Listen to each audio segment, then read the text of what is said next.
किसी ने क्या खूब कहा है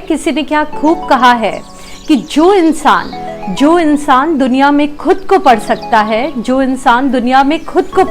है, वो किसी भी चीज को बहुत आसानी से सीख सकता है। Hello everyone, welcome back. I hope all of you are doing great. आज के इस वीडियो में हम बात करने वाले हैं लिसनिंग के बारे में। तो लिसनिंग भी कम्युनिकेशन का एक बहुत बड़ा पार्ट होता है और जिस पे काम करके हम अपनी कम्युनिकेशन को इम्प्रूव कर सकते हैं और इम्प्रूव करके अपने पर्सनल और प्रोफेशनल लाइफ में आगे ग्रो कर सकते हैं। तो क्या आपको पता है कि लिसनिंग के भी बहुत सारे लेवल्स होते हैं और इसके बेसिस पे ही हमारी लिसनिंग स्किल इफेक्टिव होती है। सबसे पहले ये बता दूं कि हियरिंग और लिसनिंग दो डिफरेंट चीजें होती है। हियरिंग मीन्स जब आप कुछ चीजों को सुन रहे हो, लेकिन लिसनिंग तब कंप्लीट होती है जब आप सुनने के साथ साथ उन चीजों को समझ भी पाते हो। तो इसके लिए फोकस की जरूरत होती है, एक अटेंशन की जरूरत होती है, तभी हम एक प्रॉपर वे में चीजों को सुनकर समझ पाते हैं और उससे कुछ चीजें सीख पाते हैं। तो इस वीडियो में मैं आपके साथ डिफरेंट लेवल्स ऑफ लिसनिंग के बारे में बात करूंगी और आप मुझे कमेंट में बताओ कि आपके लिसनिंग की लेवल क्या है। बेस्ट पार्ट ये है कि जो भी लेवल आपकी है उसे इम्प्रूव भी किया जा सकता है। तो लिसनिंग के डिफरेंट लेवल की बात की जाए तो सबसे पहला लेवल है इग्नोरिंग लिसनिंग। तो जैसा कि आप वर्ड सुनकर ही समझ पा रहे हो, इस तरह की लिसनिंग जो होती है वो most basic kind of listening होती है, जिसमें लिसनर स्पीकर की बातों को समझने में जीरो एफर्ट लगाता है। मे बी ये due to lack of focus हो या लैक ऑफ इंटरेस्ट हो उस टॉपिक पे या उस इंसान में, या मैक्सिमम टाइम ये लैक ऑफ फोकस की वजह से होता है। और ये प्रॉब्लम उनके साथ ज्यादा होती है जो बहुत ज्यादा रील्स देखते हैं, शॉर्ट वीडियोस देखते हैं। उसका बैड इम्पैक्ट ये होता है कि उनका फोकस बहुत कम हो जाता है, उनका अटेंशन स्पैन बहुत कम हो जाता है। इसकी वजह से कुछ चीजें इंपॉर्टेंट होते हुए भी वो उस पर फोकस नहीं कर पाते और ऐसी लिसनिंग को इग्नोरिंग लिसनिंग कहते हैं, जिसमें आप कुछ भी सुन और समझ नहीं पाते। दूसरा है प्रिटेंडिंग लिसनिंग। तो ये एक ऐसी लिसनिंग है जिसमें लिसनर ये प्रिटेंड करता है, मीन्स इस तरह से फेक करता है कि ऐसा लगता है जैसे वो चीजों को सुन रहा है, बट एक्चुअल में वो चीजों को नहीं सुनता। वो लिसनिंग पे फोकस नहीं करता है और इसकी वजह से वो कुछ भी समझ नहीं पाता।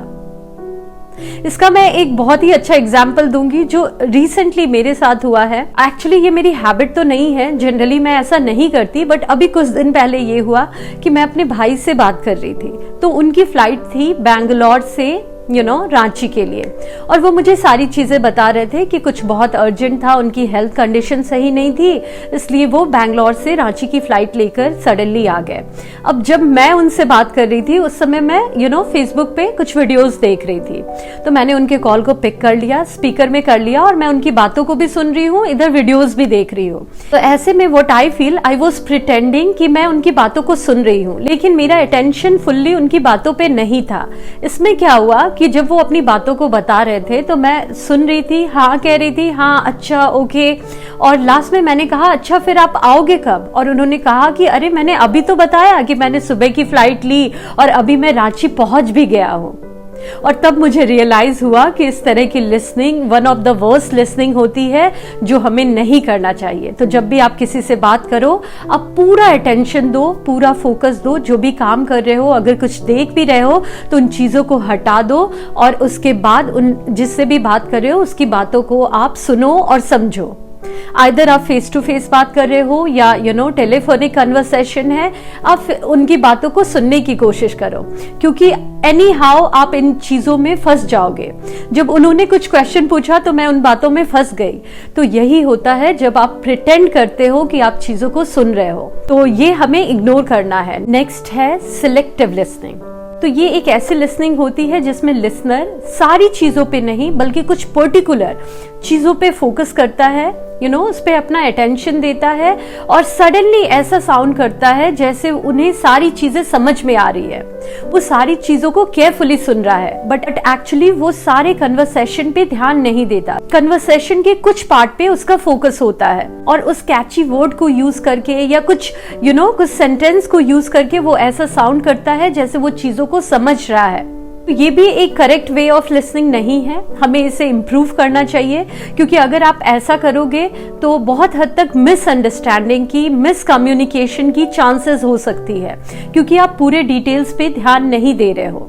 तो आप चीजों को प्रॉपरली सुनो और पूरा अटेंशन पे करो, तभी आप कंप्लीटली उन चीजों को समझ पाओगे। नेक्स्ट है अटेंटिव लिसनिंग। तो ये one of the best listening है, जिसे हम डीप लिसनिंग भी कह सकते हैं, जिसमें लिसनर स्पीकर की बातों को बहुत केयरफुली सुनने की कोशिश करता है। इसके लिए लिसनर स्पीकर के वर्बल वर्ड्स के अलावा उसके नॉन वर्बल क्यूज पे भी ध्यान देने की कोशिश करता है कि वो एक्चुअल में क्या कहना चाहता है, मीन्स उसके वर्ड्स क्या कहना चाहते हैं, और साथ ही साथ उसकी बॉडी लैंग्वेज, उसके body gestures, tone of voice, facial expression, ये सारी चीजें क्या कहना चाहती है।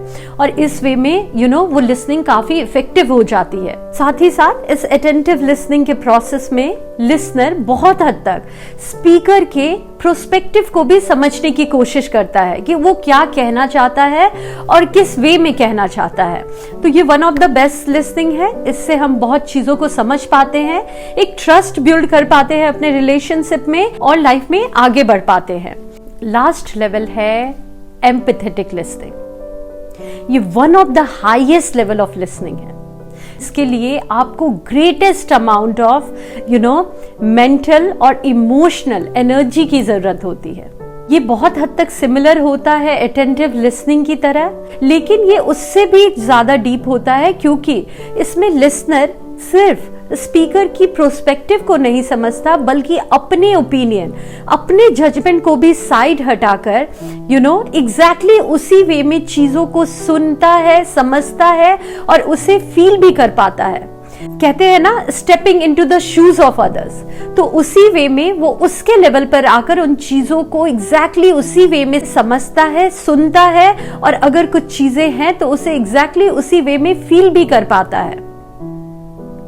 तो इसके लिए आपके अंदर एक एम्पैथी होने की जरूरत है, और जब आप इस तरह की लिसनिंग अपने अंदर डेवलप करते हो तो आप बहुत हद तक अच्छे रिलेशनशिप बिल्ड कर पाते हो।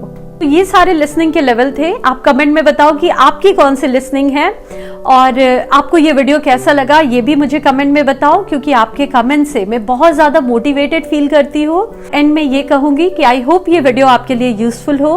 मिलती हूँ आप सभी से नेक्स्ट वीडियो में। Till then bye bye and take care.